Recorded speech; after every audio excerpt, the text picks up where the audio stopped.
Consider for a moment what secrets might die with a man.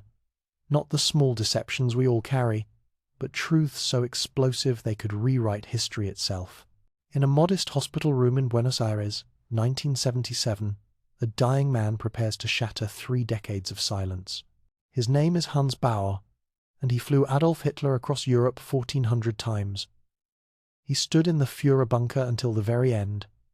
He saw what happened in those final hours of April 1945, and what he is about to reveal will challenge everything we thought we knew about the death that ended World War II. Before we jump back in, tell us where you're tuning in from, and if these history tales fascinate you, make sure you're subscribed because tomorrow I've saved something extra special for you. To understand how Hans Baur became the keeper of such explosive secrets, we must travel back through decades to a different war, a different Germany, and a young man who discovered that the sky offered freedom that the earth could never provide. 1916. The skies above Verdun are filled with machines that should not fly but do, held aloft by canvas and wood and the desperate courage of men barely old enough to shave.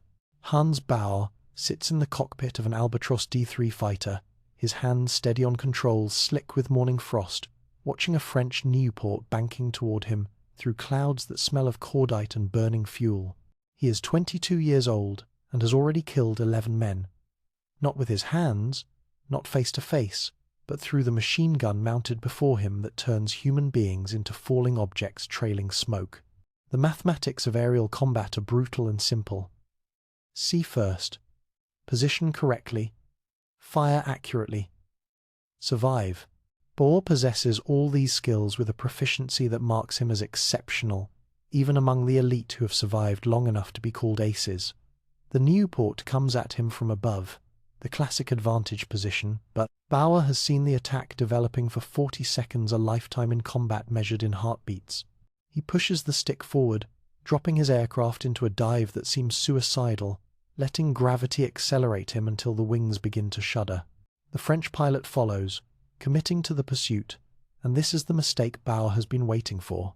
At the last possible moment, he pulls back hard on the stick, feeling the G-forces try to push him through the seat, his vision narrowing to a tunnel as blood drains from his brain. The Albatros screams in protest but holds together, pulling up so sharply that the Nieuport cannot follow without tearing its own wings off.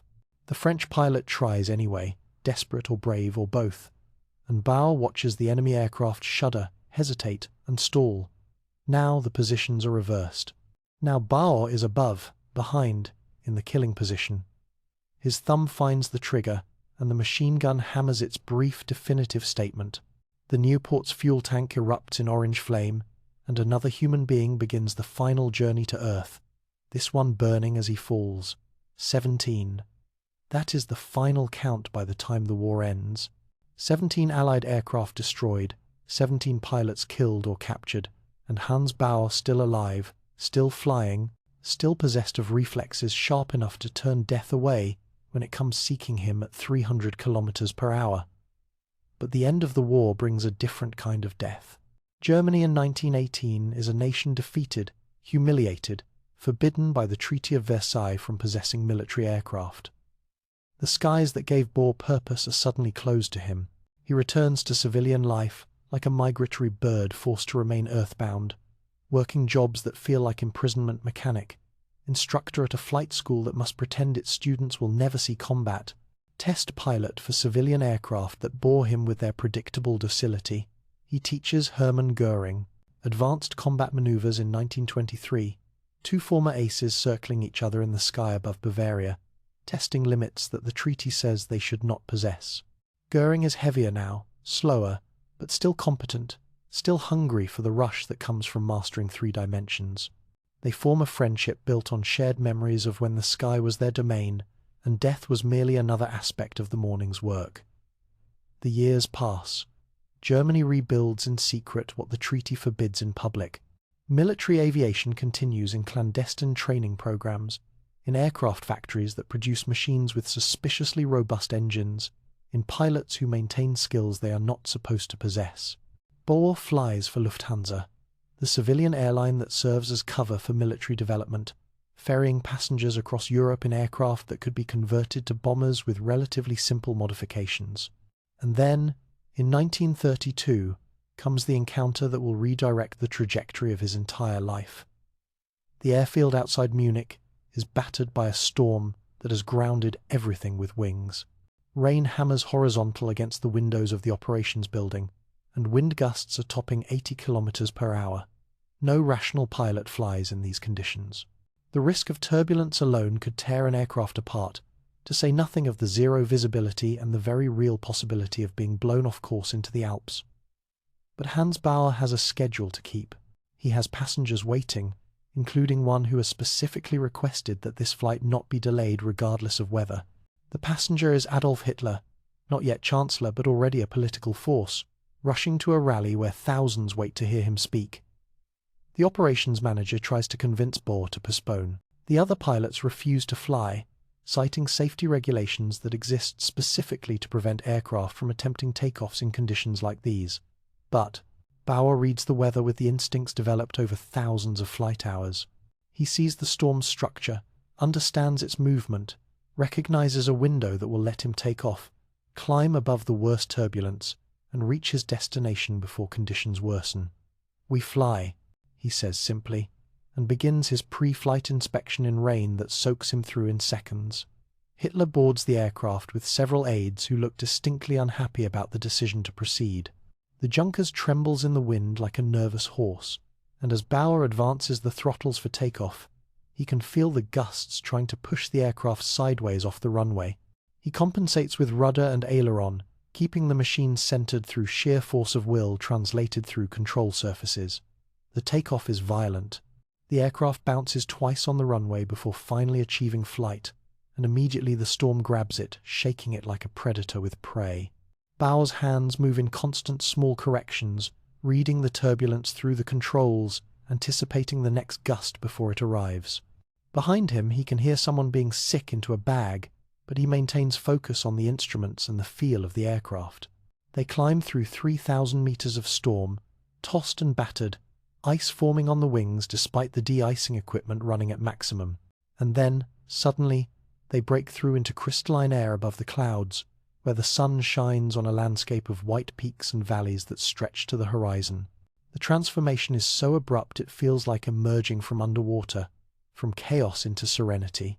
Hitler comes forward to the cockpit, and Baur glances back to see a face that shows no fear, only fascination. "You were not concerned?" Hitler asks. "The storm was loud but manageable," Baur replies. "I have flown through worse over Verdun. The others refused to fly." "The others," Baur says carefully, "were being prudent. I was, being accurate about what the aircraft could handle." This distinction pleases Hitler.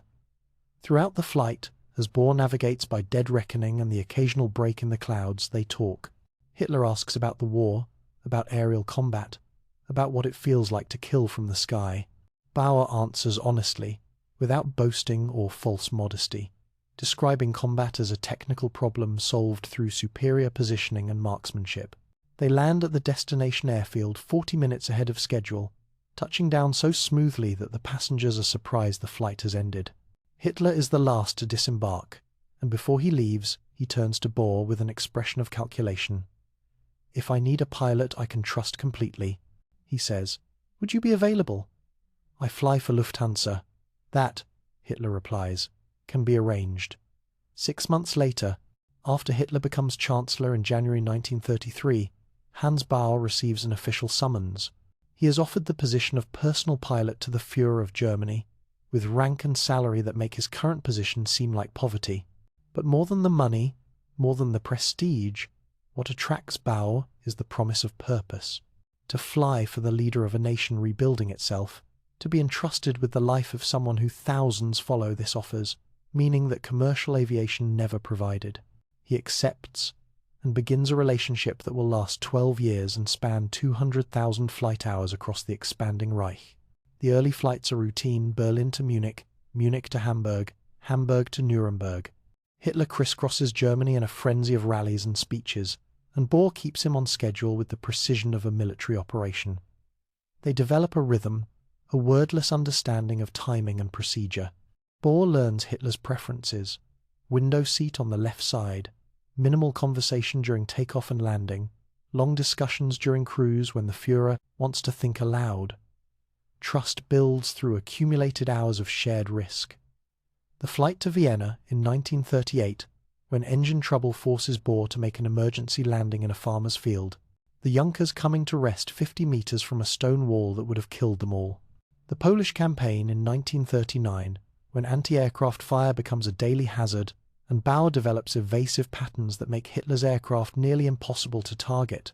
The closest call comes on September 3, 1939.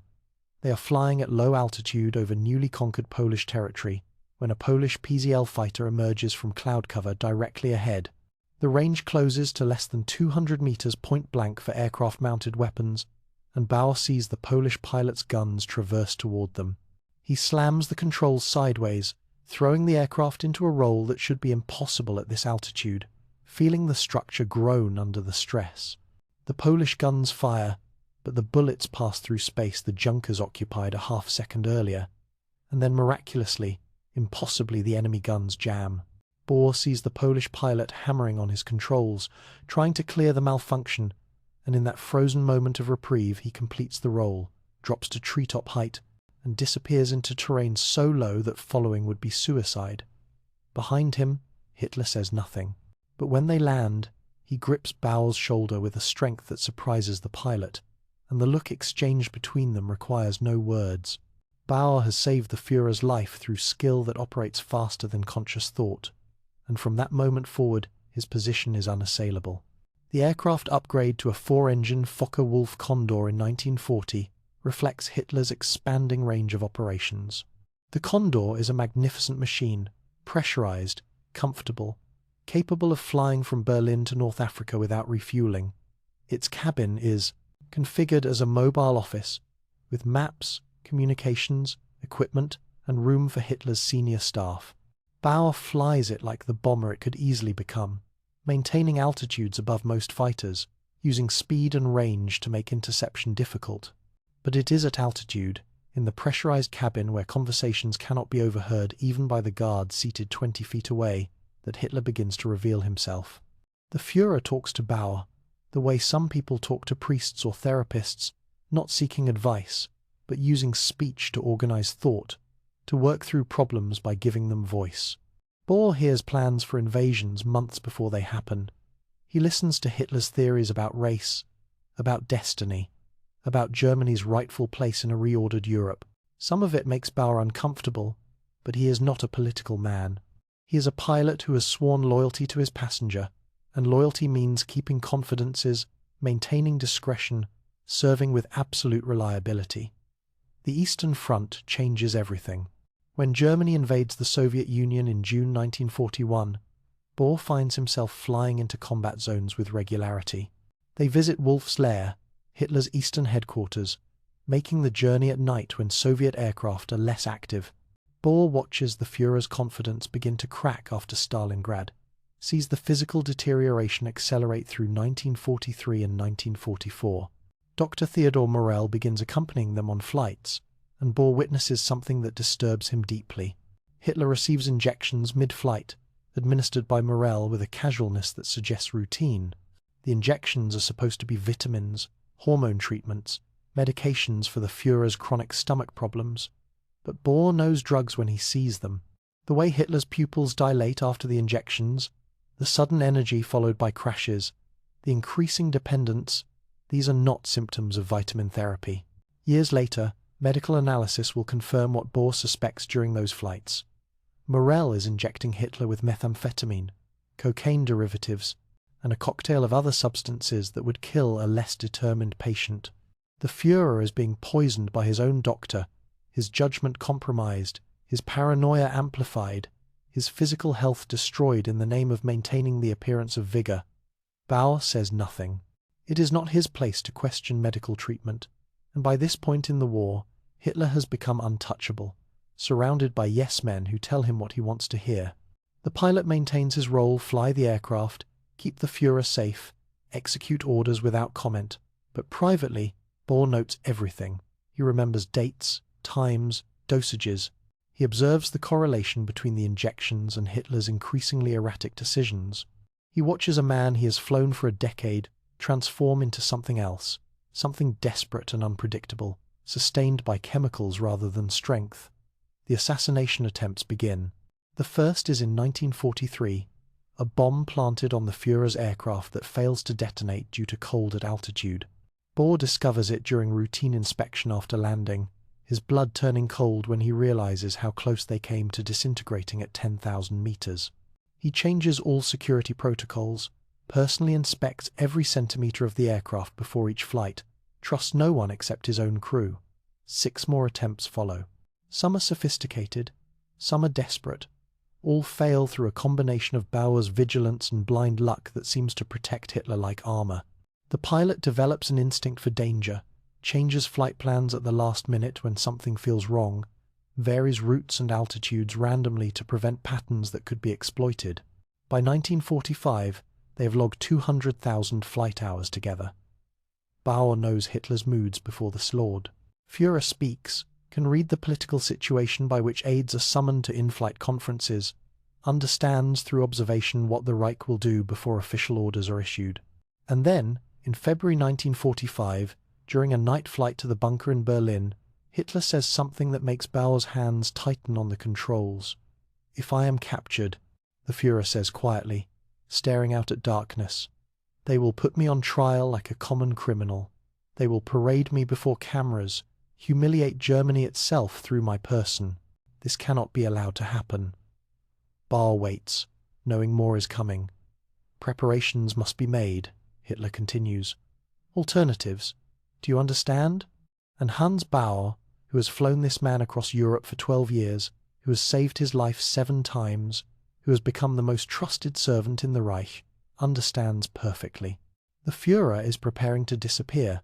There is something about altitude that loosens tongues. Perhaps it is the isolation sealed in a metal tube 6,000 meters above Earth, separated from the world by thin air and distance. Perhaps it is the engine noise that creates acoustic privacy even in a crowded cabin. Or perhaps it is simply that when you trust someone with your life on a daily basis, other secrets begin to seem less significant by comparison. Whatever the reason, at 20,000 feet Adolf Hitler talks. And Hans Baur, hands steady on the controls, listens to revelations that will never appear in official records, plans that exist only in the minds of a shrinking circle of conspirators, and confessions that would shock even the inner circle of the Reich. The flights to Wolf's Lair in eastern Prussia become confession sessions in the dark. Hitler prefers traveling at night, when Soviet fighters are grounded and the risk of interception drops to near zero. The Condor drones through blackness, its navigation lights extinguished, invisible against the stars. In the Fechens cabin, Hitler sits alone at his map table, and Baur hears him through the open cockpit door, talking to himself or to the pilot or to history itself. March 1943. The snow is still deep around Stalingrad, where 300,000 German soldiers have surrendered or died. Hitler stares at maps spread before him, tracing roads that no longer lead anywhere useful, and his voice carries forward to where Baur maintains course by instruments and dead reckoning. "They betrayed me," Hitler says, and it is unclear whether he means the generals who advised the campaign, the soldiers who surrendered, or fate itself. "I gave them everything. Modern weapons, clear objectives, the destiny of the Reich itself, and they failed." Baur says nothing. Experience has taught him that these monologues require no response, that Hitler is not seeking conversation but using speech to process catastrophe. The Russians should have collapsed. Hitler continues, his voice rising slightly. "Their system is inferior, their people are inferior, their leadership is chaos. By every rational measure, we should have won. But they keep coming. Millions of them. As if they reproduce overnight. As if the steppes themselves generate soldiers." There is a pause, and Baur hears papers rustling, a glass being filled from the cognac decanter that travels with them. "Perhaps," Hitler says more quietly, "perhaps I have asked too much of Germany. Perhaps destiny requires more time than I have to give it." This is new. This is the voice of doubt, and doubt is something Baur has never heard from his passenger. It disturbs him more than rage would, because rage can be managed, channeled, resolved. But doubt spreads like cracks in ice, undermining the structure it inhabits. The next months bring more such moments. After each military setback, after each city lost or army destroyed, Hitler retreats into these airborne confessionals. He talks about betrayal constantly by his generals, by fate, by Germany itself, for not being worthy of the greatness he tried to impose upon it. The paranoia that Morell's drugs amplify finds perfect expression at altitude, where there is no one to contradict him, no one to suggest that perhaps the problem lies not in betrayal but in strategy itself. June 1944. The Allies have landed at Normandy, and the western front that Hitler believed was secure begins to collapse. They are flying to Berchtesgaden, the Führer's mountain retreat, and the weather is clear enough to see the Alps rising like broken teeth to the south. Dr. Morell sits in the cabin, preparing an injection with the casual efficiency of long practice. Baur watches in the mirror he is positioned to observe the passenger compartment without turning around. Hitler rolls up his sleeve, and Morell slides the needle into the vein, with barely a pause in the conversation they are having about troop deployments. The effect is immediate. Hitler's posture straightens, his speech accelerates, his gestures become more emphatic. Whatever is in that syringe, it transforms a tired man into something animated beyond normal human energy. Baur has watched this transformation dozens of times now, and each time it troubles him more deeply. "We will stop them at the hedgerows," Hitler says, his voice suddenly confident despite all evidence suggesting otherwise. "Every field will be a fortress, every lane a killing ground." The Americans have technology, but no stomach for real sacrifice. When their casualties mount into the thousands, their people will demand withdrawal. Morell nods agreement, packing away his medical kit. Baur wonders if the doctor believes his own enabling lies, or if he simply profits too well from Hitler's dependence to risk honesty. 3 hours later, when the drugs wear off, Hitler will crash into despair so profound that he cannot rise from his chair without assistance. But for now, chemically sustained, he plans victories that will never materialize, counter-moves to Allied strategies that he cannot counter, campaigns that exist only in his deteriorating mind. It is during one of these drug-fueled flights in October 1944 that Hitler first mentions the unmentionable. "If Berlin falls," he says, staring at nothing, "if the Reich itself collapses, what then? Do I surrender to be put on trial like some common criminal? Do I allow myself to be paraded before their cameras, used as propaganda by our enemies?" Baur makes a minor course correction, giving himself time to consider whether a response is expected. "The Führer would never surrender," he says carefully. "No," Hitler agrees, "but there are alternatives to surrender, ways to deny them the satisfaction of capture, ways to ensure that the idea of the Reich survives even if its current form does not. This is dangerous territory." Baur has learned to recognize when Hitler is thinking aloud versus when he is issuing instructions. But this conversation falls into ambiguous space between the two. "I will need," Hitler continues, "absolute loyalty in the final days. People who will execute orders without question, without hesitation. People who understand that sometimes the greatest service is providing an alternative when all obvious paths are closed." "The Führer has my loyalty," Baur says, "and means it despite growing discomfort with where this loyalty might lead." "Yes," Hitler says softly. "Yes, I know. That is why you are hearing this. That is why you will be told things that others cannot know." The conversation ends there, or appears to. But Baur understands he has just been recruited into something, some plan that exists only in Hitler's mind, but will eventually require concrete action. He is being prepared, groomed, positioned for a role that has not yet been fully defined. February 1945. They are flying to Berlin through weather that grounds everything else in the Luftwaffe. Sleet hammering, the windscreen, ice forming on the wings despite the de-icing system running at maximum. The Condor shudders through turbulence, and Baur flies by instruments, trusting his gauges because visual references have disappeared into grey chaos. In the cabin, Hitler sits with Martin Bormann, the party secretary who has become the Führer's closest advisor. Their voices carry forward through engine noise, and Baur listens without appearing to listen, a skill he has perfected. The double is prepared? Hitler asks. Gustav Weller has been briefed and is standing by, Bormann replies. The dental prosthetics are complete. The uniform is identical. From any distance beyond 5 meters, the resemblance is convincing. And up close? Up close. Anyone who knows you would recognize the deception. But burned beyond recognition, examined only through dental records and physical measurements, he will pass any forensic examination the Soviets might conduct. Baur's hands remain steady on the controls, but his mind races. A double. A man prepared to die in Hitler's place, to provide a body when the actual Führer has fled.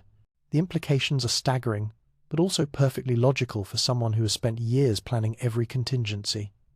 The escape route? Hitler asks. Baur has prepared the airfields, Bormann says, and the pilot feels a chill at hearing his own name. Southern Bavaria to Austria, Austria to northern Italy, Italy to Spain. At each stage, German agents with current documentation and forward positions already secured. From Spain, maritime transport to Argentina has been arranged through contacts in Franco's government. And the gold? £200 has already been flown to Switzerland by Baur himself. The accounts are established. The funds can be accessed from anywhere in the world using the codes you memorized. So, it is not just planning, it is execution already in progress. Baur realizes he has been part of this conspiracy for weeks without this, fully understanding his role. That flight to Switzerland in March, the one where he carried cases marked as medical supplies, those were not supplies, they were gold. Nazi gold, being positioned to finance an escape that might already be inevitable. If this works, Hitler says slowly, if we successfully execute this deception, the myth of my death will be more powerful than my living presence could ever be. The idea of the Reich will survive in the imagination of millions. They will see what they expect to see, believe what they want to believe, and never suspect that the man who died in Berlin was not me at all. It will work, Bormann assures him. Every detail has been considered. Every contingency has been prepared. They land at Tempelhof in Berlin, the Condor touching down on a runway cratered by recent bombing, the city visible through breaks in the clouds as a landscape of ruins. Baur taxis to the protected bunker where the Führer's car waits, and as Hitler descends the stairs, he pauses at the cockpit door. "You heard?" he asks quietly. Baur meets his eyes. "I heard nothing that will be repeated." Hitler nods, satisfied, and disappears into the armoured Mercedes that will take him to the Reich Chancellery bunker. Baur watches him go, and for the first time in 12 years of service, he wonders whether his loyalty has led him too far into darkness. The final flights become surreal. March blurs into April, and each mission might be the last. Baur flies Hitler to meetings with generals who no longer believe victory is possible, to bunkers where staff have already begun destroying documents, to airfields where the number of operational aircraft decreases daily, and always, there are the conversations at altitude. Hitler talks about history's judgment, about how he will be remembered, about whether his goals were too ambitious or simply ahead of their time. The drugs keep him functioning, but Baur can see the deterioration accelerating. The tremor, in Hitler's left hand, becomes more pronounced. His skin takes on a grey pallor that no amount of artificial energy can disguise. He looks like a man being consumed from within, sustained only by chemical intervention and force of will. April 19th, 1945. It is the last flight. They take off from Berlin in daylight, a desperate risk, heading for Berchtesgaden where Hitler hopes to make a final stand. Soviet forces are 50 kilometers from the city, and American bombers own the daylight sky. Baur flies at maximum altitude, pushing the Condor to its operational ceiling, making the aircraft as small a target as possible. They are attacked 3 times. Soviet fighters that should not be this far west. American P-51s that spot them and come hunting. Baur evades through a combination of cloud cover and violent maneuvering that threatens to tear the wings off, diving and climbing and rolling in patterns that leave the passengers sick and terrified but alive. When they finally land at Berchtesgaden, Hitler emerges from the aircraft looking like he has aged a decade during the flight. But he grips Baur's hand with surprising strength. "If I call," he says, "you will come for me? No matter what is happening? No matter what the situation, you will bring the aircraft. I will come, Baur promises, and means it despite knowing that such a flight would likely be suicidal. Hitler never makes that call.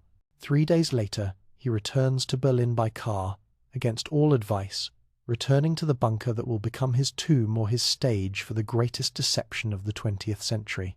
Baur wants to fly him, but Hitler refuses, claiming the risk is too great. The pilot remains at Berchtesgaden with the Condor, maintaining it in perfect condition, ready for a flight that never comes. He listens to radio reports of Berlin's encirclement, of Soviet forces closing on the Reich Chancellery, of the final days counting down to inevitable collapse. And then, on April 30th, comes the announcement: Hitler is dead, suicide in the bunker, body burned to prevent Soviet capture.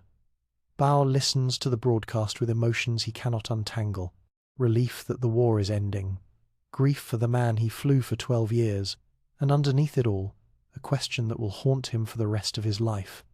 Was the body they burned actually Hitler, or was it Gustav Weller, the double, dying in his master's place while the real Führer fled through routes that Baur himself had prepared? The pilot does not know. He was not in Berlin for the final hours.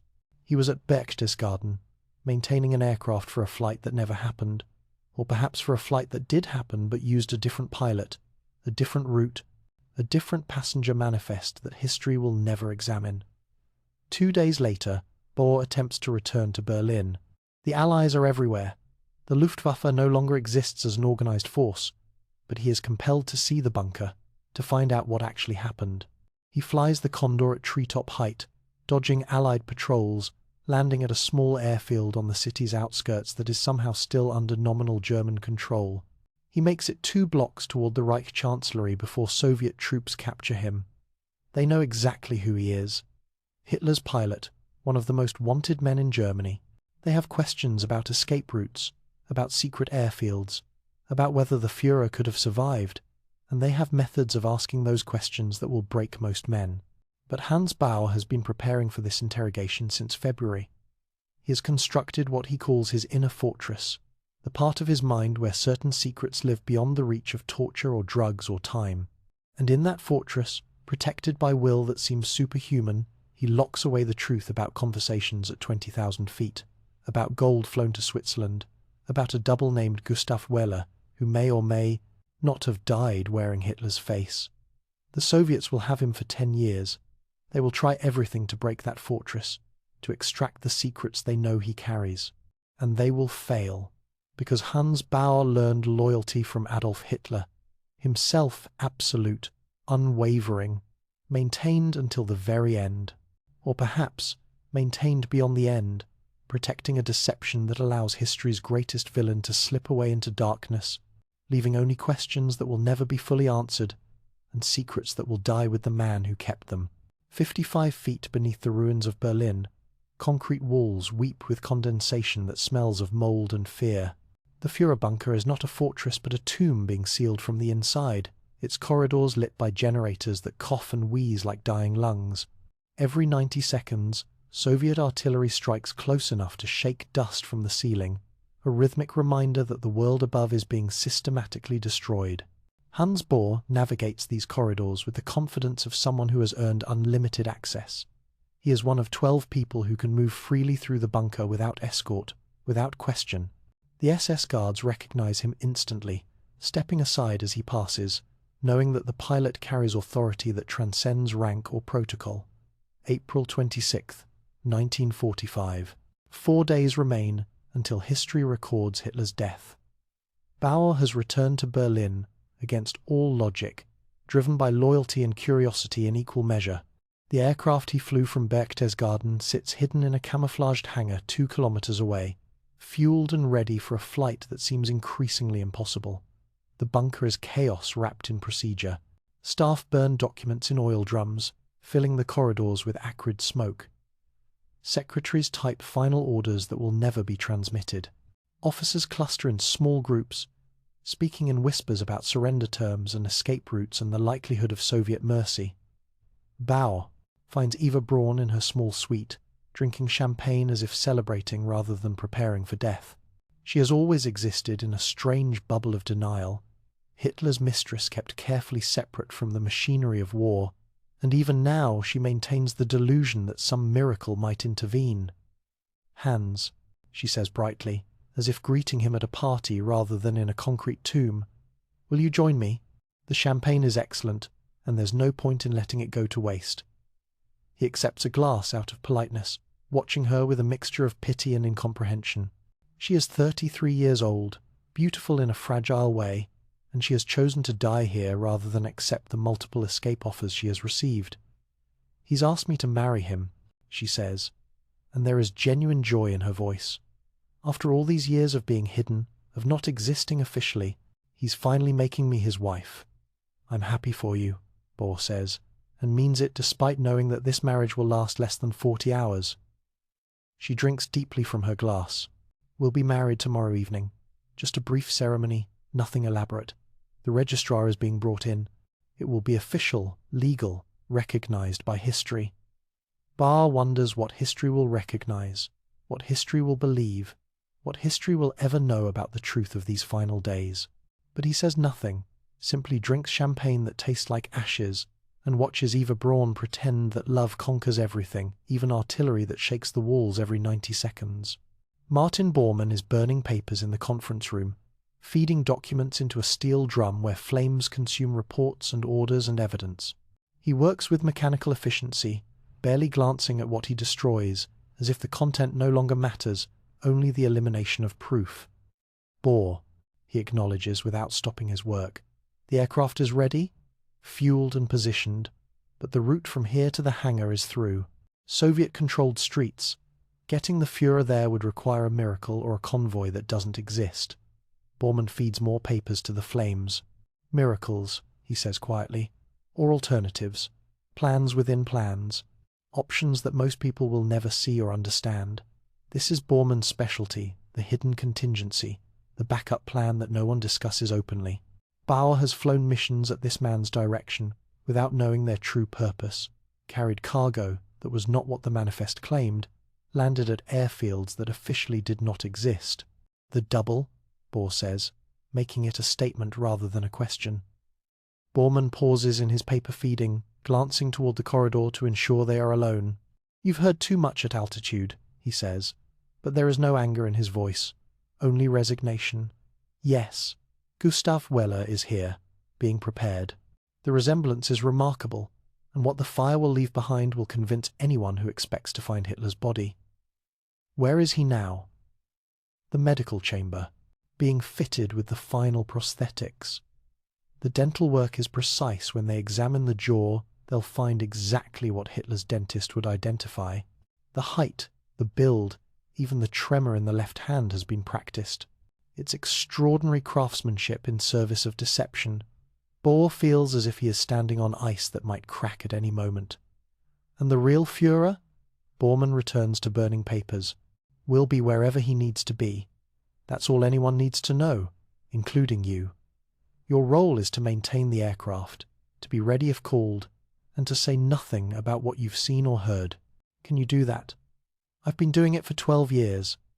Then continue for a few more days. That's all we need. A few more days, and then you can tell whatever story you choose. But until then, absolute silence. The medical chamber is in the bunker's deepest section, converted from storage space into something resembling an forte. Operating theatre. Baur arrives under the pretense of checking on Hitler's health, and the guards allow him entry because his access is unlimited. What he sees there will haunt him for 32 years. A man lies on a surgical table, unconscious or sedated, while a doctor works on his face with tools that belong in a theatre makeup kit rather than a hospital. The resemblance to Hitler is striking but not perfect. The nose is slightly wrong, the hairline differs by a centimetre, the shape of the eyes is close but not identical. But the doctor is correcting these imperfections with prosthetics so skillfully applied that they seem to grow from the face itself. A nose bridge that changes the profile, cheek implants that alter the bone structure, careful shading around the eyes that mimics Hitler's particular way of showing fatigue. It's remarkable work, says a voice behind Baur, and he turns to find Joseph Goebbels watching from the doorway. The propaganda minister looks like a corpse already, his face hollow with exhaustion and something darker than knowledge of what he plans to do to his own family. "Who is he?" Baur asks, nodding toward the man on the table. "Gustav Weller, a minor actor who bore a natural resemblance to the Führer. He was recruited 3 years ago, trained in Hitler's mannerisms, his speech patterns, his walk. He knows he's going to die. He volunteered for it, believes in the cause so deeply that he's willing to become the Führer's final deception." Volunteered, Baur repeats, tasting the word's bitterness. "He's being paid generously. His family will receive a pension that will make them wealthy for generations, and he'll be remembered as Adolf Hitler, burned beyond recognition, but identified through dental records that we're ensuring will match perfectly." The doctor works in silence, applying layers of material that will survive fire, that will lead forensic examiners to exactly the conclusions they expect to reach. It is deception of extraordinary sophistication, planned with the same precision that once organized military campaigns. "You're wondering where the real Führer is," Goebbels says, reading Baur's expression. "Don't. That knowledge is compartmentalized. Different people know different pieces, and no one except perhaps Bormann knows the complete picture. You know about the aircraft. Someone else knows about the safe houses in Spain. Another person knows about the submarine schedules. But no single person can betray the entire plan. Except Hitler himself." Goebbels smiles, a death's head grin. "Except the Führer, yes. And he has proven remarkably good at keeping secrets, hasn't he? 12 years you flew him, and how much did you really learn about what he was planning?" "More than you know," Baur thinks but does not say. Conversations at 20,000 feet, confessions whispered in darkness, plans revealed when guards couldn't overhear. But Goebbels is right, even Baur's knowledge is fragmentary, pieces of a puzzle he cannot fully assemble. April 28th. The marriage ceremony is held in the bunker's map room, with a registrar brought in specifically for this purpose. Eva Braun becomes Eva Hitler, in a ceremony that lasts 11 minutes, witnessed by Goebbels and Bormann and a handful of staff. She wears a black silk dress, and her smile is radiant despite the artillery that shakes the building throughout the vows. Baur attends because he is invited, because his access allows it, because he is curious about whether this is the real Hitler or already the double performing his final role. He watches carefully, looking for the tells he has learned over thousands of flight hours, the way Hitler holds his teacup, the precise angle of his head when he's pretending to listen, the barely perceptible tremor in his left hand. The man who marries Eva Braun displays all these characteristics. But are they natural or perfectly rehearsed? Is this Adolf Hitler or Gustav Weller giving the performance of his life before that life ends? Baur cannot tell, and this uncertainty will torment him for decades. That night, the pilot makes one final tour of the bunker, memorizing details he knows will become historically significant. The conference room where Hitler holds his last military briefing, pointing at maps that no longer correspond to reality, moving divisions that no longer exist. The corridor where Goebbels sits with his wife, discussing the logistics of murdering their 6 children because they cannot imagine a world where Goebbels' children survive the Reich's collapse. And the medical chamber, now empty, the surgical table cleaned, the prosthetics gone, either destroyed or in use, either eliminated as evidence or applied to a face that will soon burn beyond recognition. April 29th. Rumours spread through the bunker that Hitler has written his will, dictating terms to his secretary in the early morning hours. The document is said to expel Göring and Himmler from the party, to name Admiral Dönitz as his successor, to blame Germany's collapse on Jewish conspiracy and German weakness rather than his own strategic failures. Baur does not see this will, but he sees Hitler, or the man claiming to be Hitler, moving through the corridors with an energy that seems artificial, sustained by something beyond mere will. The injections continue, Morel still present and still providing whatever cocktail keeps his patient functioning despite catastrophic circumstances. That evening, Baur is summoned to Hitler's private quarters. The meeting is brief, conducted in whispers even though they are alone. "If I call you," Hitler says, "tonight or tomorrow, will you come for me? The hangar is 2 kilometers away. The route is occupied by Soviet forces. Reaching it would require yes or no, Will you come? Baur meets his eyes, searching for certainty, for confirmation that this is really Hitler and not an actor playing a role. He sees only desperation and something that might be hope or might be madness. I will come, he promises. Hitler nods, satisfied. You've been more than a pilot. You've been a friend, a confidant, someone I could trust absolutely. That trust will be remembered, rewarded, preserved in ways you cannot yet understand. It sounds like goodbye. It sounds like the final words of a man preparing to vanish. And Baur leaves the bunker that night wondering if he has just spoken to Adolf Hitler for the last time, or if he will receive a call that will pull him into history's greatest deception. The call never comes. Or perhaps it comes to someone else, some other pilot with another aircraft waiting at a different location. April 30th passes in the bunker, while Baur waits in the hangar, listening to radio reports, hearing the announcement that Hitler is dead.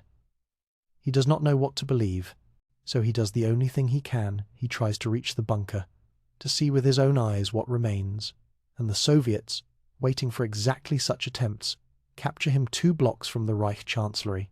As they drag him toward Lubyanka prison, Hans Baur looks back at the ruins of Berlin and wonders whether, beneath 55 feet of concrete, a body burns that will deceive the world, or whether somewhere, on a route he helped prepare, Adolf Hitler is already disappearing into the darkness that Baur's loyalty has made possible. Lubyanka prison sits in the heart of Moscow, like a malignant tumor, its yellow brick facade concealing corridors where truth is extracted through methodical application of suffering. Hans Baur enters weighing 170 pounds, a lean strength built from years of military discipline. He will exit 10 years later at 92 pounds, missing his left leg below the knee, his body transformed into a catalogue of what sustained interrogation can achieve. May 1945. They strip him of his uniform, his dignity, his name. He becomes prisoner 473, locked in a cell, measuring 2 meters by 3 meters, lit by a bulb that never extinguishes. The lightest part of the torture sleep becomes impossible under its constant glare. Time loses meaning when darkness never comes, and the mind begins to fracture when circadian rhythms are deliberately destroyed. Colonel Vladimir Kozlov enters Baur's life on the 3rd day. He is a specialist, trained in breaking Luftwaffe officers, fluent in German and psychology in equal measure. He sits across from Baur in an interrogation room and speaks with the casual tone of someone discussing weather rather than war crimes. You flew Hitler 1,400 times, Kozlov begins, opening a file thick with documentation. You had more access to him than almost anyone in the Reich. You know things that history desperately wants to understand. Tell me about the final days in Berlin, and we can end this unpleasantness quickly. Baur says nothing. He has constructed what he calls his inner fortress during those flights at altitude, a mental sanctuary where certain truths live beyond the reach of interrogation. The fortress's walls are built from loyalty, reinforced by the knowledge that some secrets must die with their keeper. Silence, Kozlov observes, making a note. That's expected. Everyone begins with silence. But silence is temporary. Everyone talks eventually. The question is, how much damage you sustain before you reach that inevitability. The first interrogation lasts 14 hours. Kozlov circles the same questions repeatedly, searching for inconsistencies in Baur's non-answers, probing for weaknesses in his mental defenses. Where was Hitler on April 30th? Who was present in the bunker? What escape routes had been prepared? Where are the Nazi gold reserves hidden? Baur maintains silence or provides answers so vague they contain no useful intelligence. Yes, he was Hitler's pilot. No, he was not present for the suicide. He knows nothing about escape routes beyond what newspapers have reported. The gold reserves are a mystery to him. Kozlov is patient. He understands that breaking a man like Baur requires time and precision.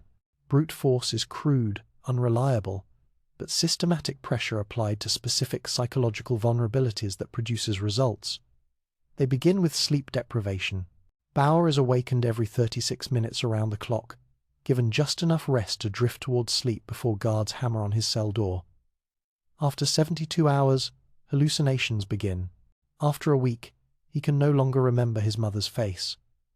After 2 weeks, Simple arithmetic becomes impossibly complex. Kozlov returns for interrogation when Baur is at his most vulnerable, when exhaustion has eroded the outer defenses of his fortress.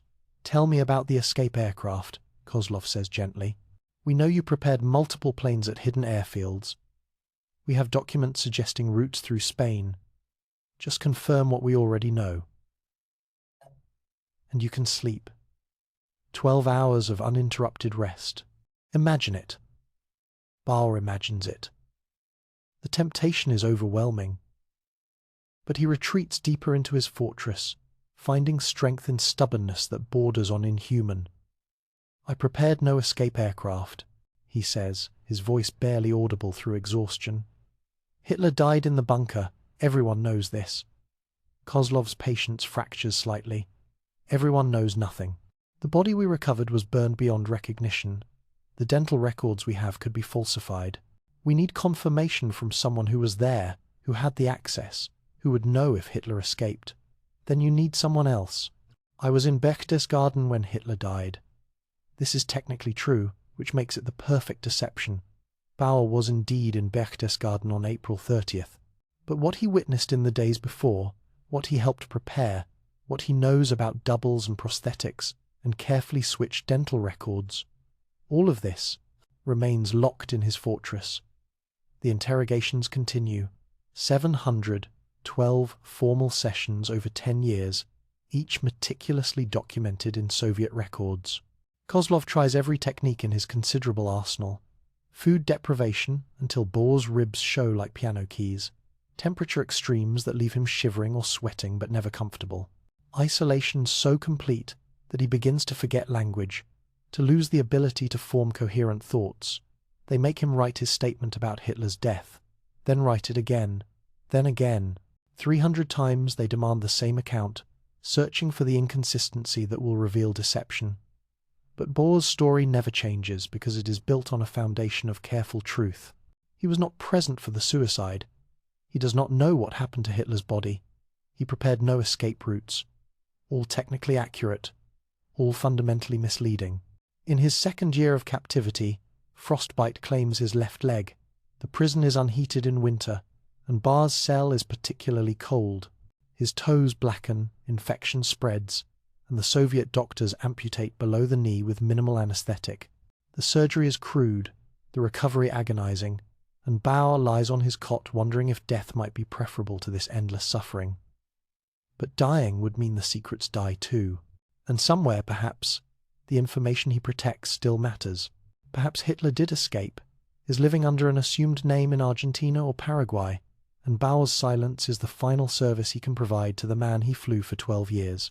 Or perhaps Hitler died in the bunker exactly as history records, and Baur is protecting nothing, suffering for a deception that never materialized. He no longer knows which possibility is true. The fortress in his mind has become so impenetrable that even he cannot fully access what it protects.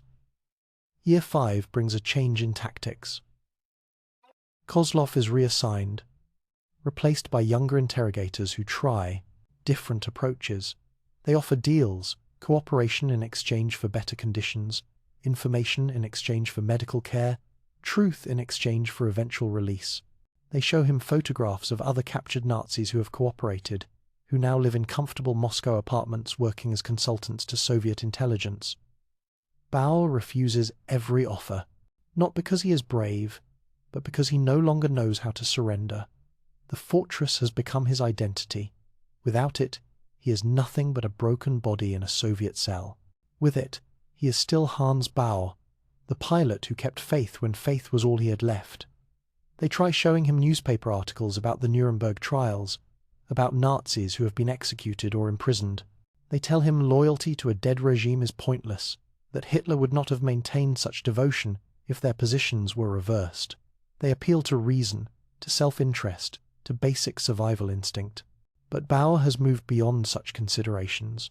He exists in a space between life and death, maintained only by the stubborn belief that his silence matters.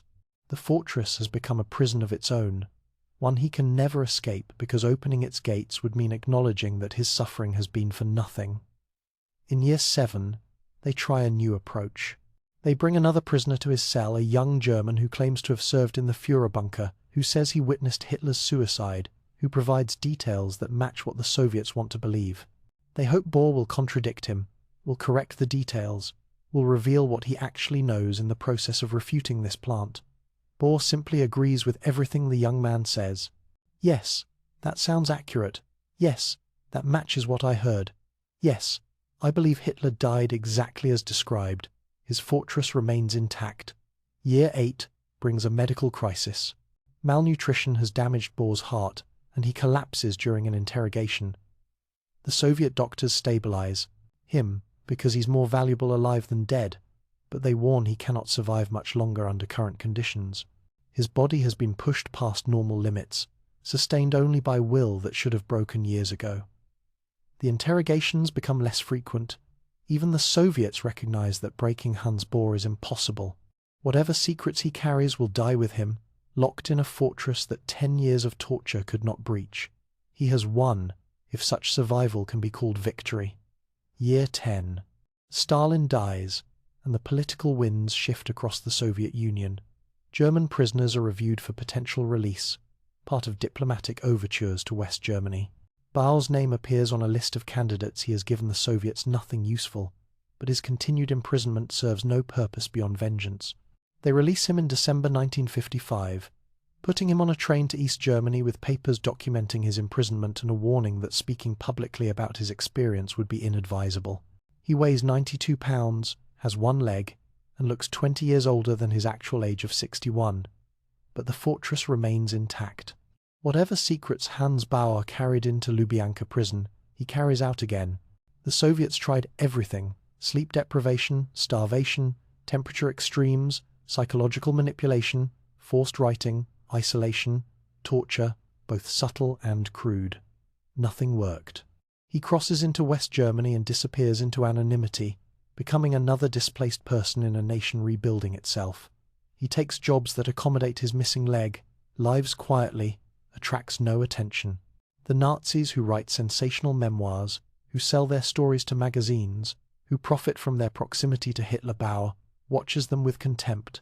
He maintains absolute silence for 17 more years.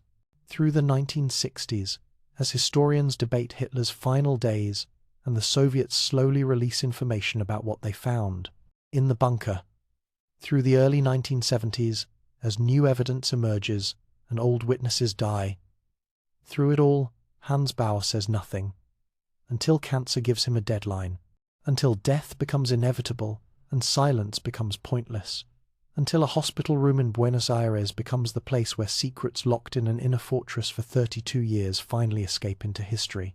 The torture could not break him, time could not erode his will, but mortality, that final interrogator, succeeds where the Soviets failed. Knowing he will die, knowing the secrets will die with him unless he speaks, Hans Baur finally opens the gates of his fortress. And what emerges will change nothing and everything simultaneously. History will continue to record Hitler's suicide in the bunker as established fact, but Baur's testimony will plant doubts that never fully die, questions that resurface whenever new evidence appears, suspicions that survive because the man who carried them through 10 years of Soviet hell believed them strongly enough to suffer rather than speak. That suffering, that extraordinary resistance, gives weight to his final confession.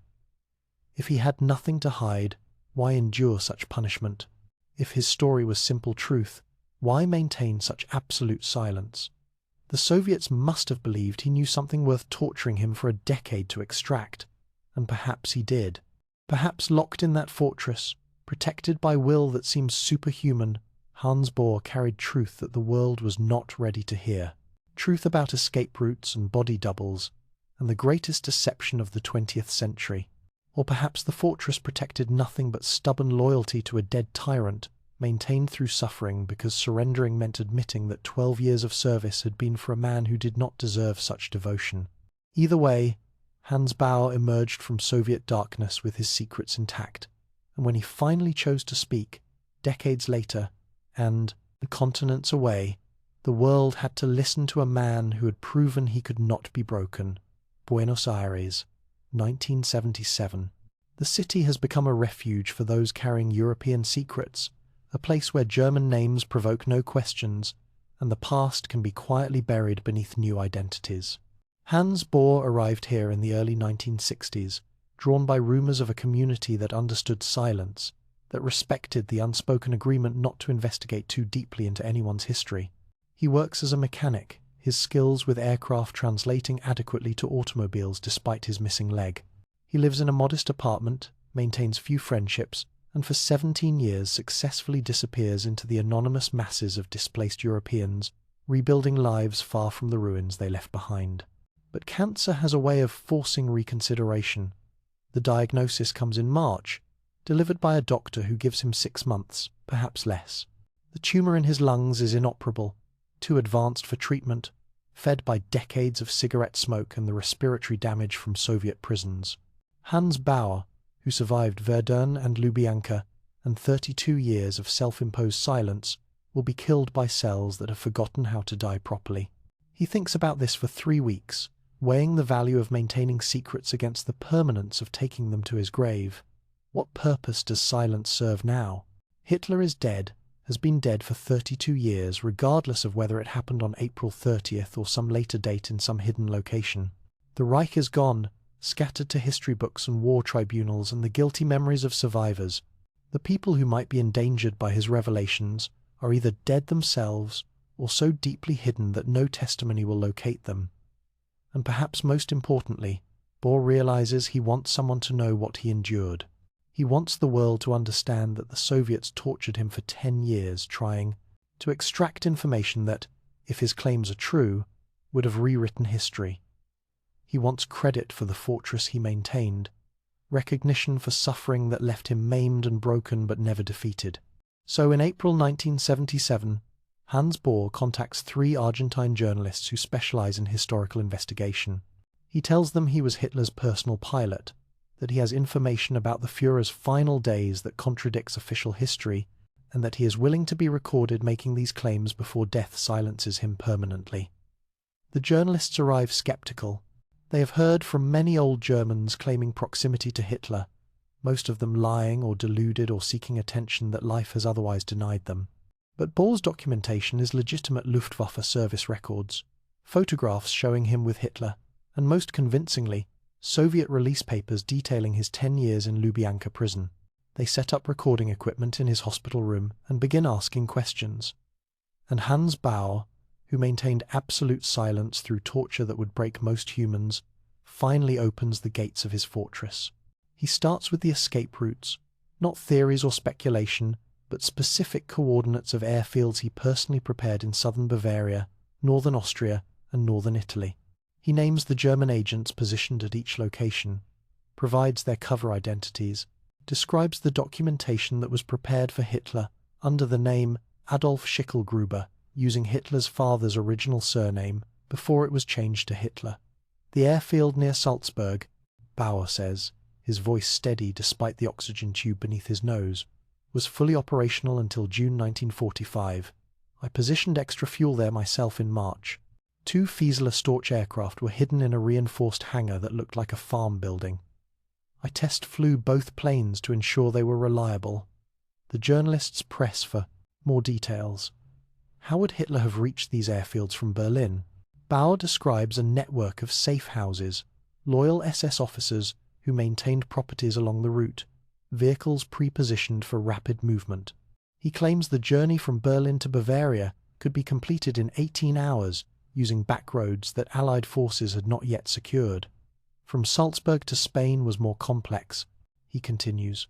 The route required crossing Allied-occupied Italy, which meant timing movements to avoid patrols. But I had contacts in Franco's government from the Spanish Civil War.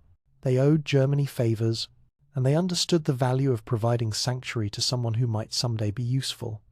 He names 3 submarine captains who he claims received orders for a May 1st evacuation from a hidden pen on the Baltic coast. He provides their service numbers, their boat designations, their last known positions.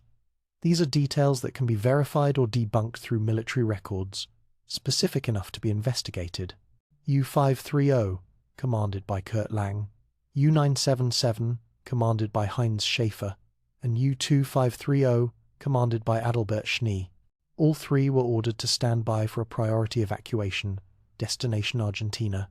The operation was code-named Valkyrie II, using the same name as the failed assassination plot but repurposed for the Führer's own escape.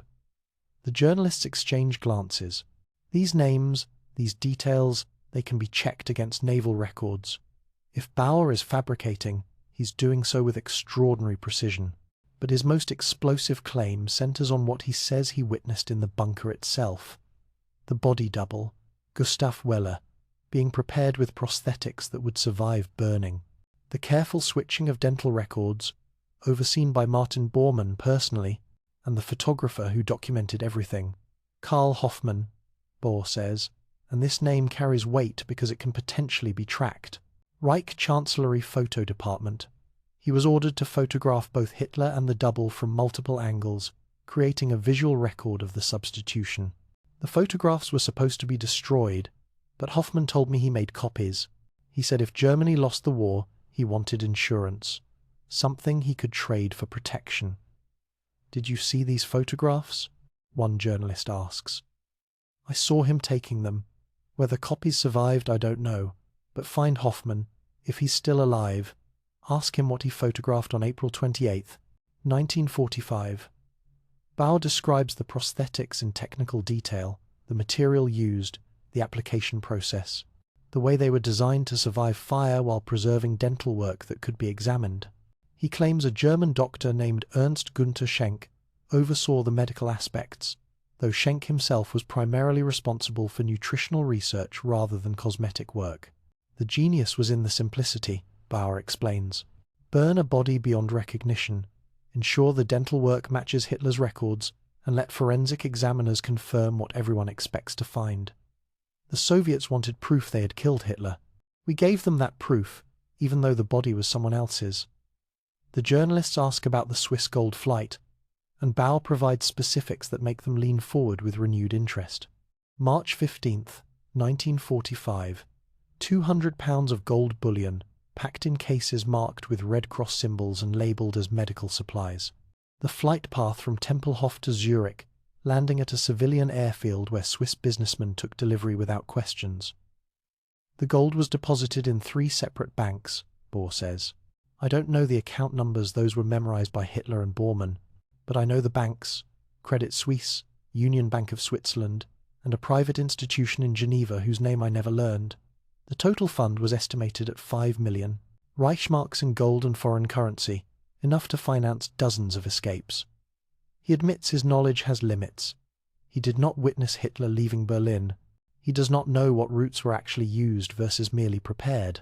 He cannot confirm whether Hitler survived beyond May 1945, or if the escape plan failed at some point and history's official version is ultimately correct. But I know what I saw, Baur insists. I saw Gustav Weller being prepared. I saw dental records being switched. I saw the careful planning of escape routes that I personally tested.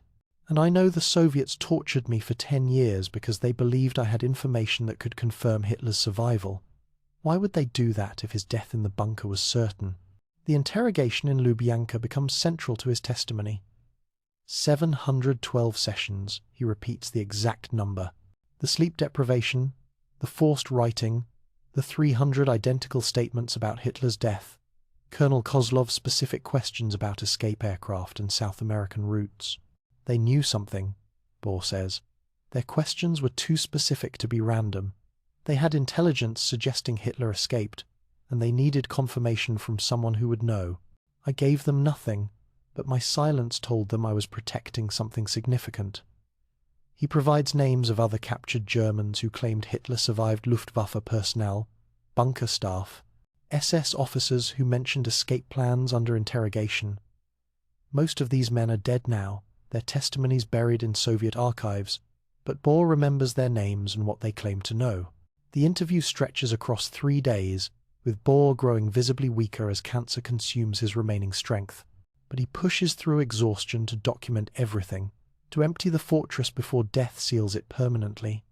The journalists fill hours of magnetic tape with testimony that will be transcribed, analyzed, and debated for decades. On the final day, they ask him the inevitable question: Why should anyone believe him? Why not dismiss this as the delusions of a dying man, seeking attention or revenge, or simply confused by decades of compartmentalized secrets? Baur's answer is simple and devastating. Because I had nothing to gain from silence and have nothing to gain from speaking. For 32 years, I could have sold this story to newspapers, written memoirs, profited from proximity to Hitler like so many others did. I chose silence. I endured 10 years of Soviet torture rather than reveal what I knew. And now, dying, I speak only because these truths deserve to exist somewhere beyond my memory. He pauses for breath, the oxygen hissing softly. Find the evidence I've pointed to. Investigate the airfields, track the submarine captains, locate Karl Hoffmann and his photographs, search the Swiss bank records for deposits made in March 1945. Interview the surviving Germans in Argentina who arrived through routes I described. The proof exists if anyone cares to look for it. And if we find nothing? A journalist asks. If the evidence doesn't support your claims? Baur smiles slightly. Then I was wrong, or confused, or lying. History will judge. But at least I will have spoken. At least the questions will be asked. That's all I can offer now. Questions that might lead somewhere, or might lead nowhere, but deserve to be asked. The journalists leave with their recordings and a sense that they have documented something significant, though whether it is truth or elaborate fiction remains unclear. They promise to investigate his claims, to search for corroborating evidence, to treat his testimony with the seriousness it deserves while maintaining appropriate skepticism. Hans Baur dies 11 days later, his consciousness fading like a radio signal, growing weaker until it finally disappears into static. The fortress he maintained for 32 years collapses with him, its secrets finally released but their veracity forever uncertain. The journalist publishes his testimony in stages throughout 1978, and it ignites exactly the controversy Baur predicted. Historians divide into camps: those who dismiss him as delusional, those who find his claims intriguing but unproven, and a small group who believe he revealed truth that official history has suppressed or overlooked. Researchers begin investigating his specific claims. The airfields he mentioned do exist and show evidence of wartime use. The submarine captains he named are confirmed to have commanded U-boats, though their movements in May 1945 remain murky. Karl Hoffmann, the photographer, cannot be located and may have died or disappeared under an assumed name. The Swiss banks, predictably, confirm nothing. Banking secrecy laws prevent investigation of accounts opened in 1945, and even if such accounts existed, their owners would remain confidential. But researchers note that numerous Nazi gold deposits were made in Swiss banks during the war's final months, so Baur's claims are at least plausible. Most significantly, in 1979, 2 years after Baur's death, the Soviet Union makes an admission that seems to validate his skepticism. The skull fragment they have displayed since 1945 as proof of Hitler's suicide does not match his DNA profile. Forensic analysis reveals it belonged to a woman, possibly Eva Braun, possibly someone else entirely, but definitely not Adolf Hitler. This revelation does not prove Baur's claims about the body double, but it confirms that the physical evidence for Hitler's death has been incomplete or deliberately misleading. If the skull was wrong, what else might be wrong? And if the Soviets were willing to display false evidence as truth, might they have been deceived themselves by a substitution planned with extraordinary care? Hans Baur did not live to see this vindication, this crack in historical certainty, but his testimony, preserved on magnetic tape and transcribed to paper, ensures that his questions outlive him. And in the end, perhaps that was all he wanted, not to prove Hitler escaped, but to prove that the possibility deserves investigation, that official history might be incomplete, and that his suffering protected secrets significant enough to be worth protecting. The testimony of Hans Baur does not settle history. Instead, it fractures certainty into 1,000 competing narratives, each one built on the same foundation of facts, but arriving at radically different conclusions. What emerges is not truth, but a landscape of possibilities, where the death of Adolf Hitler becomes a question mark, rather than a period at the end of the war's most definitive sentence. Oxford, 1979. A conference room fills with historians who have spent careers studying the Reich's final days. They gather to debate Baur's claims, now published and impossible to ignore. The room divides along predictable lines, those who see conspiracy theory and those who see uncomfortable questions that deserve answers. Professor Michael Davidson from Cambridge represents the skeptics. He stands before his colleagues with the confidence of someone defending orthodoxy. Hans Baur was dying, he argues. Cancer, pain medication, decades of compartmentalized memories mixing with speculation. We cannot take the deathbed testimony of a man who endured 10 years of Soviet torture as reliable historical evidence. The mind breaks under such conditions. What he remembered and what he imagined had likely merged into something indistinguishable. But Professor Sarah Winters from Yale offers a counterpoint that makes the room shift uncomfortably. Then explain the Soviet skull, she says quietly. Explain why they tortured Baur for 712 sessions if they were certain Hitler died in the bunker. Explain the specific submarine orders Baur mentioned, which we've now confirmed existed. Explain why his testimony about the Swiss gold deposits aligns perfectly with other evidence of Nazi wealth transfers in March 1945. Either Baur had extraordinary knowledge, or he fabricated a story with remarkable accuracy on details he should not have known. The debate continues for 3 days, resolving nothing but ensuring that Baur's claims cannot be casually dismissed. Academic papers begin appearing with titles like Reassessing the Evidence for Hitler's Death and The Problem of Historical Certainty in the Führerbunker. Baur has accomplished what 10 years of Soviet torture could not. He has made historians question what they thought they knew, with absolute confidence. Moscow, 1981. The Soviet archives remain mostly closed, but small cracks appear as aging officials retire and take stories with them. A former KGB analyst named Dmitry Volkov gives an interview to a Western journalist, speaking carefully about investigations that officially never happened. We had reports, Volkov admits. Intelligence from South America in the 1950s and 60s, suggesting German communities using code names that appeared in Baur's flight logs, networks that corresponded to the escape routes he described. We investigated, quietly, but found nothing conclusive. Or perhaps we found things we chose not to make public.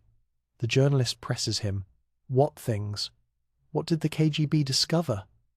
Volkov shakes his head. I am retired, not suicidal. Let me say only this. The official history of Hitler's death is convenient for everyone. The Soviets wanted credit for killing him. The Allies wanted closure. Germany wanted the nightmare to end. If evidence suggested otherwise, would anyone truly want to reopen those wounds? He dies 6 months later in what is officially ruled a heart attack, though the timing strikes some researchers as suspiciously convenient. His files, if they existed, disappear into archives that will not open for decades. Tel Aviv, 1983. Former Mossad agents who track Nazi war criminals gather for a reunion, and over drinks they discuss cases that remain officially classified. One of them, speaking on condition of anonymity, mentions investigating Baur's Argentine network claims in the 1960s.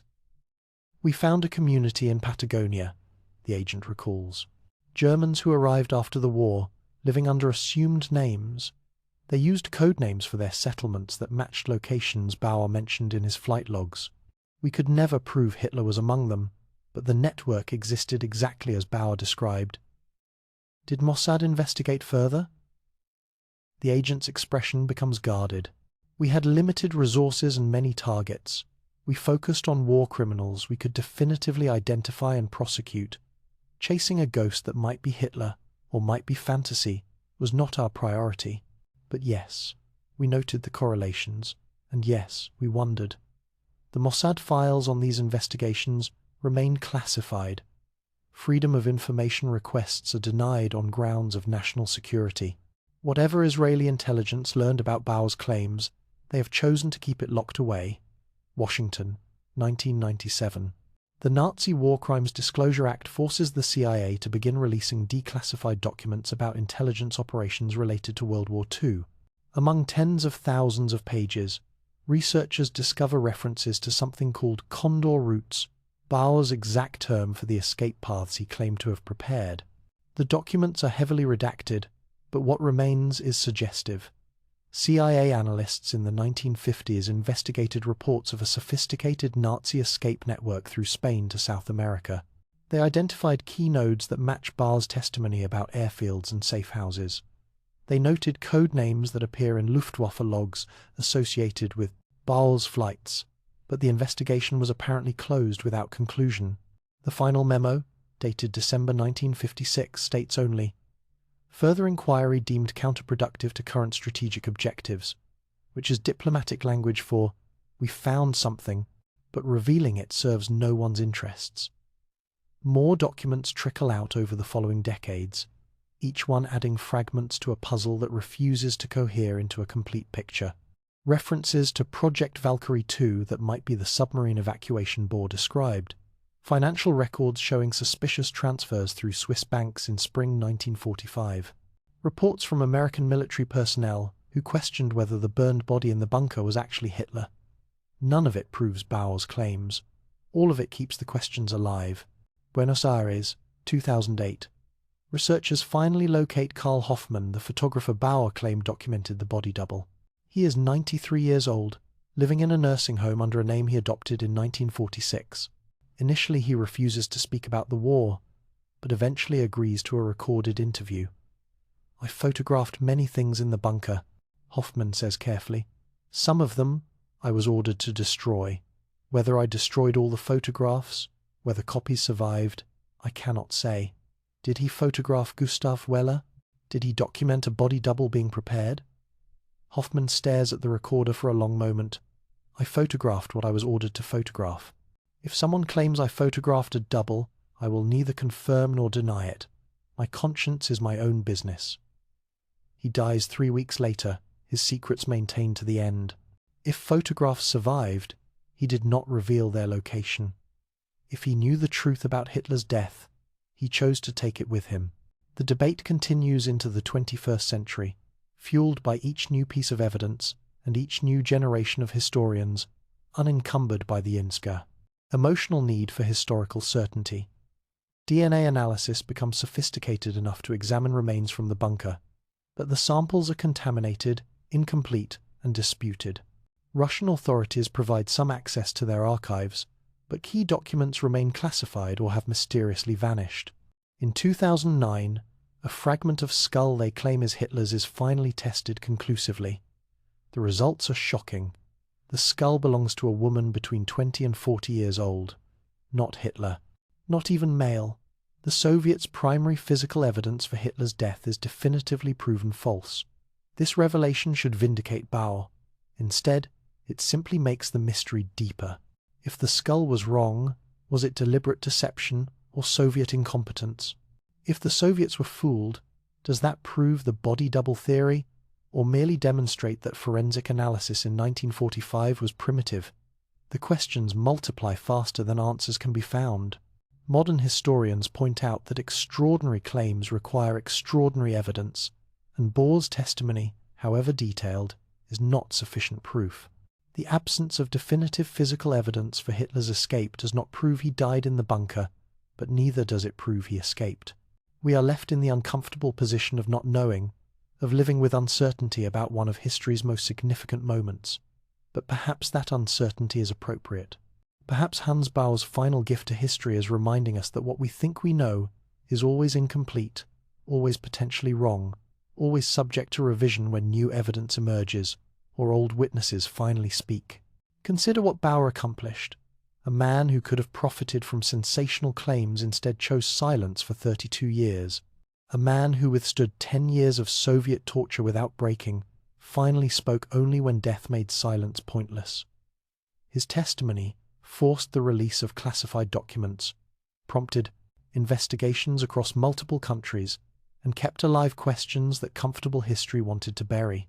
Whether Hitler died on April 30th, 1945 in a Berlin bunker, or escaped through routes Baur prepared to live out his final years in South American anonymity, we may never know with absolute certainty. The evidence is incomplete, contradictory, and in some cases deliberately destroyed. Witnesses are dead, archives remain closed, and time has eroded the trail beyond reconstruction. But we know this. Hans Baur believed the official story was false. He believed it strongly enough to endure torture, rather than reveal what he knew. He believed it completely enough to spend his final breaths documenting an alternative narrative that history might never accept but can never fully refute. And that belief, maintained through suffering that would break most humans, carries weight that speculation cannot match. Baur was there. Baur flew Hitler for 12 years. Baur prepared escape routes and flew gold to Switzerland, and witnessed preparations in the bunker that he claimed were for substitution rather than suicide. He might have been wrong. Memory fails, particularly after torture and decades of compartmentalization. He might have seen what he expected to see, built conspiracy from fragments that had innocent explanations. Cancer and pain medication might have confused timelines and merged separate events into false patterns. But he might have been right. And if he was right, then history's greatest villain escaped justice through a deception so audacious that even decades of investigation cannot definitively expose it. That possibility, however remote, however disputed, however uncomfortable, exists because Hans Baur chose to speak before death silenced him forever. The ripples from his testimony continue spreading. Each new document release, each archived interview that surfaces, each forensic test that challenges accepted facts, all of them reference back to the claims of Hitler's pilot. Baur has become the ghost haunting historical certainty, the voice whispering that what everyone knows might not be knowledge at all. His legacy is not truth, but doubt. And perhaps, in a world that too easily accepts comfortable narratives, doubt is the more valuable gift. Doubt forces investigation. Doubt demands evidence. Doubt keeps questions alive that power would prefer to bury. Hans Baur flew Adolf Hitler across Europe 1,400 times. He stood in the Führerbunker until nearly the end. He endured 10 years of torture that should have killed him. And he spent 32 years protecting secrets that the world wanted to extract. When he finally spoke, he did not expect to be believed. He expected only to be heard, to place his testimony into the historical record where it would survive as an alternative narrative, a challenge to orthodoxy, a reminder that the past is never as settled as we pretend. In this, he succeeded completely. We may never know if Hitler escaped, but we will always wonder, will always question, will always remember that one man who knew something, who suffered rather than speak, finally testified that everything we thought we knew about history's ending might be history's greatest deception. And that wondering, that questioning, that uncertainty that is Hans Baur's final flight, still in progress, still searching for a destination that may not exist, still refusing to land on conclusions that feel like lies disguised as certainty. The truth, whatever it is, remains at altitude somewhere between evidence and belief, between documentation and testimony, between what happened and what we can prove happened. Hans Baur left us there deliberately, suspended in uncertainty, forced to navigate by instruments we cannot fully trust through weather we cannot clearly see. Perhaps that is exactly where we need to be, not confident in false certainty, but honest about genuine doubt. History is not what we know. History is what we can prove, and what we can question, and what we can wonder about when the proof runs out. Hans Baur gave us doubt, and sometimes doubt is the most truthful thing a witness can provide.